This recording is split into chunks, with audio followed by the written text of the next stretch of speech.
It's Monday, September 18th, 2023, and looking out the window at Defiance. It's a beautiful sunny day this morning. Cool 56, I think it was when I started running this morning. And I think we're going to hit around 70 degrees with some warmer weather in the 80s later this week before going back to I think, regular September temperatures.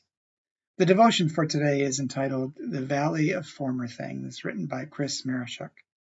Chris bases the devotion upon Isaiah chapter 43, verse 18. Do not remember the former things or consider the things of old. And then Chris writes,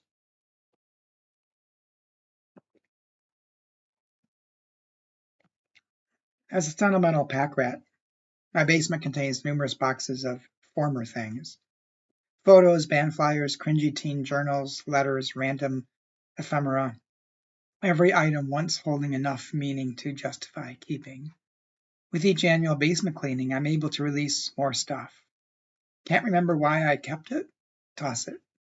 But some souvenirs suck me back in a time warp.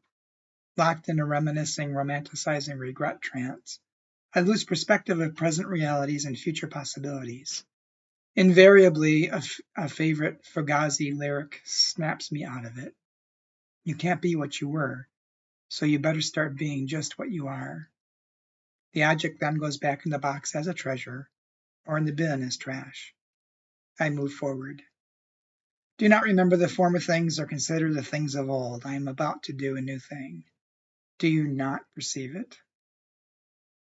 Whether the mountains of memories tower high in our basements or in our hearts and minds, the pilgrimage through the valley of former things is a mix of perilous pitfalls and alluring side trails, failures, mistakes, dashed hopes, loss and lost loves, expectations, former glory, old identities, past ways of being and believing.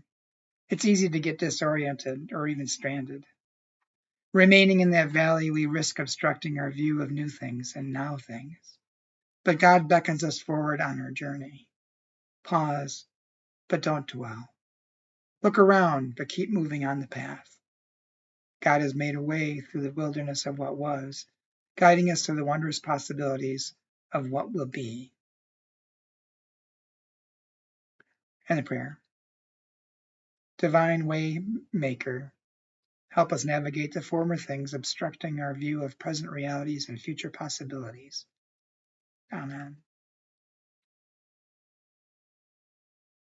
All this text and devotional are so loaded with so many different things for me.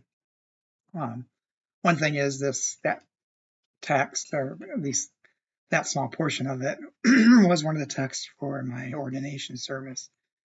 As I moved from working in the automotive world to being a minister full time. And I think I learned a lot from that journey, and I think it applies a lot to everyone, but especially now to our churches. So many churches are living in the past, in their former glory.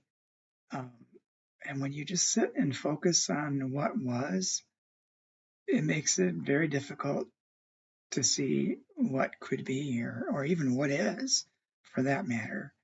When you get focused so much only on what you perceive as losses, you don't really see what you've gained.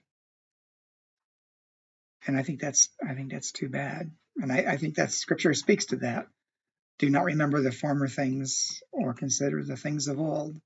I am about to do a new thing. Don't you perceive it?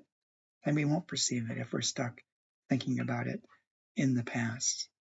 We have to look to where we are and live for the future, not live in the past. Because so much of that can just cause us to freeze and to stop moving, stop seeing, stop hearing, stop feeling, when we really have to be in the present with where we are and be honest with where we are with ourselves, and not be afraid to step into the future, no matter what it brings. Yeah, it was scary for me to leave the automotive industry because it was something I knew well and go into ministry. something completely different. But I'm so glad I did it. I had to just take a deep breath and go forward. I miss my friends from the automotive world. Looking back, I don't miss the stress. Ministry has its own stresses, but it's much more meaningful stress in many cases than it was in the automotive industry. But I'm glad now that I move forward.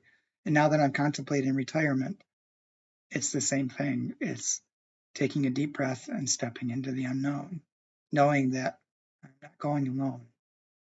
God will always be with me. Hope that gives you something to think about. Maybe you have different impressions from this devotion, and that's okay. That's perfectly normal. Maybe my thoughts have spurred you on to think of your own. But I hope you have a good day and hope to talk to you again tomorrow.